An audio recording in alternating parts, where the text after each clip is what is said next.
काव्य शास्त्र और साहित्य शास्त्र में हम पढ़ेंगे पाश्चात्य काव्य शास्त्र। इसमें अरस्तु के बारे में हम पढ़ेंगे। अरस्तु प्लेटो की तरह ही अरस्तु ने राजनीति व नीति शास्त्र को काव्य कला से नहीं जोड़ा। काव्य कला को उन्होंने सौंदर्य शास्त्र की दृष्टि से नहीं देखा। इसी कारण उसने प्रत्येक कलाकृति को सौंदर्य की वस्तु माना।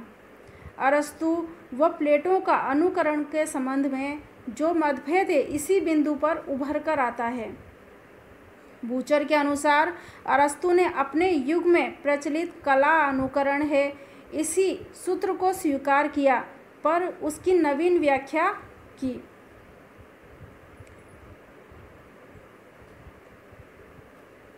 अरस्तु ने अनुकरण संबंधी विचारों को एक नए ढंग से विभाजित कर व्याख्यायित किया है। जैसे पहला, कला और प्रकृति। अरस्तु कला को प्रकृति की अनुकृति मानते हैं। कविता सामान्यतः मानवीय प्रकृति की दो सहज प्रवृत्तियों से उद्भूत हुई जान पड़ती है। अरस्तु ने अनुकरण को आदर्शीकृत प्रतिरूपण बताया और कवि प्रकृति या मानव जीवन की यथावत नकल नहीं करता, वरन उसमें अपनी तरफ से कुछ जोड़ता भी है और निस्संदेह कुछ छोड़ता भी है। वह यथार्थ को रमणीयतर बनाकर प्रस्तुत करने का सदा ही प्रयास करता है, परंतु इसका अर्थ यह कदापि नहीं कि वह सदा प्रकृति से ही या यथार्थ से दूर होकर काव्य का उपादान ग्रहण करता है। वह पर्वत, नदी, पशु आदि को प्रकृति के अंतर्गत नहीं मानता। उसके अनुसार मानवेतर प्रकृति का अनुसरण करना अनुकरणात्मक कला का काम नहीं है। कवि या कलाकार प्रकृति की गोचर वस्तुओं का नहीं वरन सर्जन प्रक्रिया का अनुकरण करता है। उसके अनुसार अनुकरण का विषय गोचर वस्तुएं न होकर उसमें निहित प्रकृति नियम है। उन्होंने अनुकरण को सर्जन क्रिया माना है।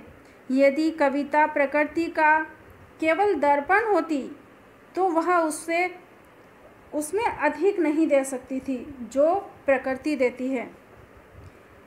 एबरक्रोम्बी के अनुसार अरस्तु ने कविता में अनुकरण का वही अर्थ ग्रहण किया है जो आजकल हम तंत्र या शिल्प का मानते हैं। वस्तु जगत के द्वारा कवि की कल्पना में जो भी वस्तु रूप प्रस्तुत होता है, कवि उसी को भाषा में प्रयुक्त या प्रस्तुत करता है। अनुकरण वह तंत्र है जिसके द्वारा कवि अपनी कलात्मकता अनुभूति की प्रेक्षणीय अभिव्यक्ति को अंतिम रूप प्रदान किया करता है। अर्थात अनुकरण का अर्थ हूबहू नकल नहीं है, वरन संवेदना, अनुभूति, कल्पना, आदर्श आदि के प्रयोग द्वारा अपूर्ण को पूर्ण बनाना है। इसी कारण उन्होंने कवि को काव्य जगत का निर्माता माना है। अरस्तु की यह दृष्टि भारतीय दृष्टि से मिलती है, जिसमें कवि को प्रजापति कहा गया है। अरस्तु के अनुकरण की वस्तुएं। अरस्तु के अनुसार कलाकार तीन तरह की वस्तुओं में से किसी एक का ही अनुकरण कर सकता है। जैसे वे थी या है, जैसे वे कहीं या समझी जा सकती है, और जैसे वे होनी चाहिए। वे काव्य का विषय प्रकृति के प्रतीयमान संभाव्य व आदर्श रूप को मानते हैं। उनके अनुसार कवि को स्वतंत्रता है कि वह प्रकृति को उस रूप में ही चित्रित करे जैसा कि वह अपनी इंद्रियों से महसूस करता है, अथवा जैसी वे कवि कल्पना शक्ति से उड़ान भरकर भविष्य में प्रतीत हो सकती हैं, अथवा कवि के अनुसार वे जैसी होनी चाहिए। इसी तरह संपूर्ण चित्रण में कवि की भावना व कल्पना का योगदान होना अवश्यंभावी माना गया। यह नकल मात्र नहीं है, प्रतीयमान व संभाव्य रूप में यदि यह भावना कल्पना का आश्रय लेगा तो आदर्श रूप से वह अपनी रुचि, इच्छा व आदर्शों के अनुसार या अनुरूप चित्र प्रस्तुत करेगा। इस तरह अनुकरण सिद्धांत भावनामय व कल्पनामय सिद्धांत पर आधारित है। शुद्ध प्रतिकृति पर यह नहीं माना गया। अरस्तु का कविता व इतिहास में परस्पर संबंध। अरस्तु से पूर्व शास्त्रीय गतिविधियों में दर्शन का सर्वोच्च स्थान था।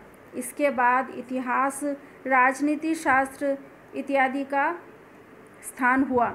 अरस्तु के अनुसार कविता इतिहास की अपेक्षा अधिक दार्शनिक व उच्चतर वस्तु है।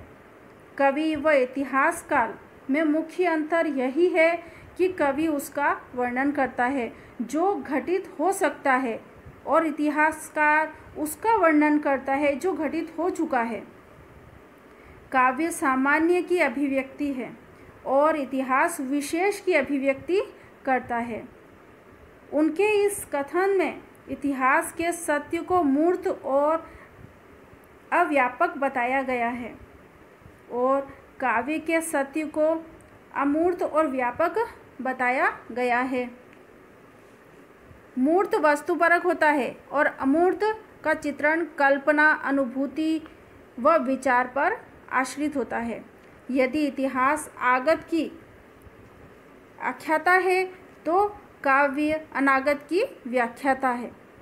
इतिहास में व्यक्ति विशेष का निरूपण रहता है, इसके विपरीत काव्य में सामान्य का निरूपण रहता है। इतिहास यदि यथार्थ से संबंधित माना जाए तो काव्य आदर्श रूप माना जा सकता है। प्लेटो के तर्कों के विपरीत काव्य को इतिहास से अधिक दार्शनिक घोषित करने का महत्वपूर्ण कार्य अरस्तु ने किया है और उनके द्वारा काव्य को दिए गए सम्मान को फिर कोई कम न कर सका। अरस्तु का अभिप्राय भावपरक अनुकरण से ही था। कार्य से अभिप्राय। त्रासदी के विवेचन में अरस्तु का मानना है कि वह मनुष्यों का नहीं वरन कार्य का और जीवन का अनुसरण करती है। कार्य शब्द का प्रयोग उन्होंने मानव जीवन के चित्र के अर्थ में किया है जो मानव जीवन के आंतरिक पक्ष को व्यक्त कर सके, बुद्धि सम्मत व्यक्तित्व प्रदर्शित करे।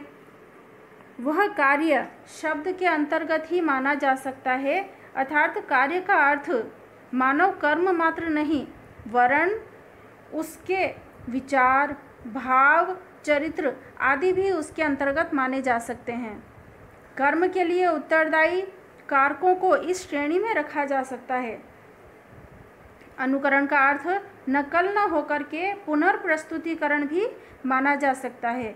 अरस्तु के अनुसार काव्य में जिस मानव का चित्रण किया है या किया जाता है वह सामान्य मानव से अच्छा भी हो सकता है और बुरा भी और उस जैसा भी। इससे स्पष्ट होता है कि काव्य यथार्थ और प्रकृति का अंधानुकरण मात्र नहीं है। अनुकरण से अभिप्राय कल्पनात्मक पुनर्सृजन का, जिसमें कुछ चीज़ें जोड़ी जा सकती हैं और कुछ चीज़ें छोड़ी भी जा सकती है। अरस्तु का आनंद संबंधी मत। अरस्तु ने आनंद को कला का काव्य का प्रयोजन सिद्ध कर उसे नैतिक शैक्षिक घेरे से बाहर निकाला। अरस्तु के अनुसार जिन वस्तुओं का प्रत्यक्ष दर्शन हमें दुख देता है उनका अनुकरण द्वारा प्रस्तुत रूप हमें आनंद प्रदान करता है।